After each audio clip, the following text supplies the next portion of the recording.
right, so compensation is really where it all begins. That's the question that every employee is going to want to know before they're even going to consider the job that you're offering them, is how much does the job pay? So let's talk about that first. Okay. So Brad, there we go.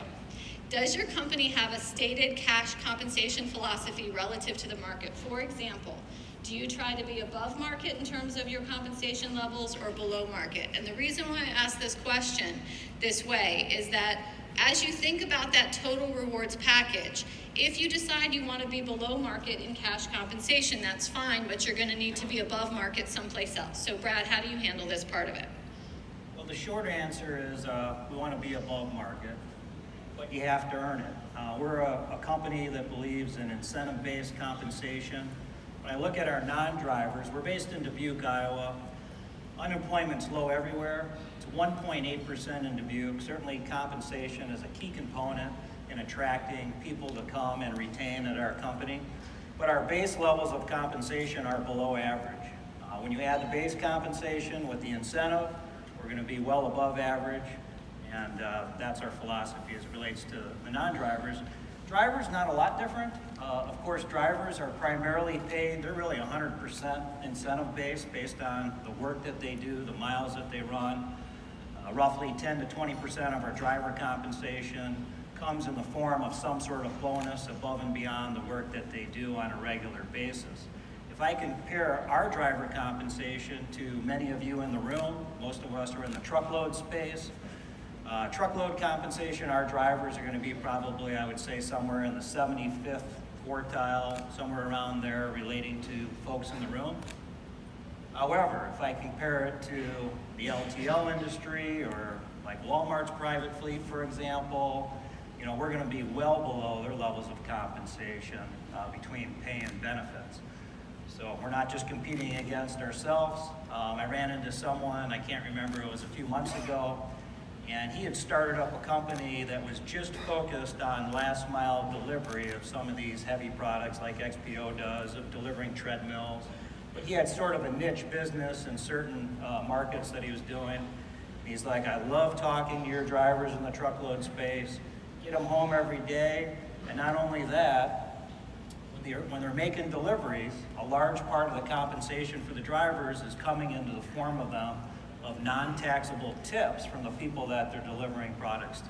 So it's a very dynamic marketplace for sure, and being able to attract and retain the drivers and folks that we're competing with aren't just ourselves.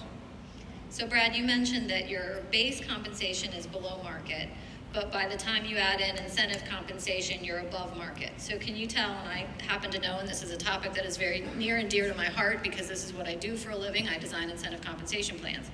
Tell me about your approach to variable compensation and incentive compensation. Well, as I said, a huge fan of incentive-based compensation in general.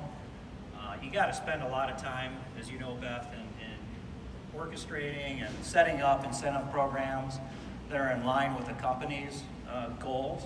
Assuming you've set up a good compensation program, we think the benefits are tremendous. I mentioned our drivers. Maybe 10 to 20% of their compensation is coming in the form of incentive. The bigger incentives are in our non-drivers.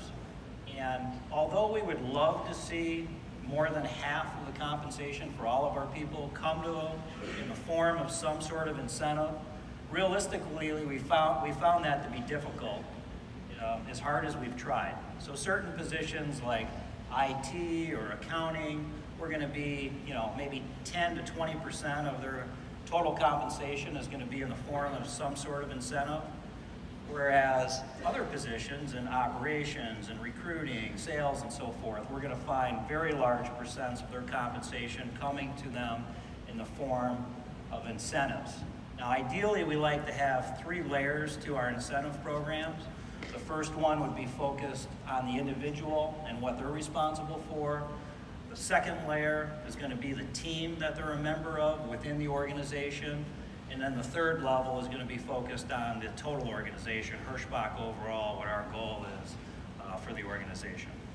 Okay, awesome, thank you. I realized I probably should have set that up with a little bit of terminology definition there. So incentive compensation is the broadest term that you could think of for variable pay that is not delivered in a fixed manner, either through an hourly rate or an annual wage, an annual salary.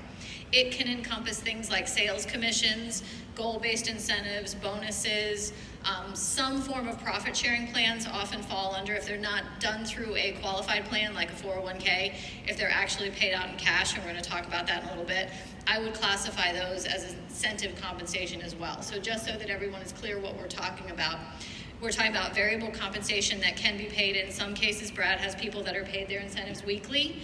In others, it's paid out once at the end of the year. But all of that is incentive.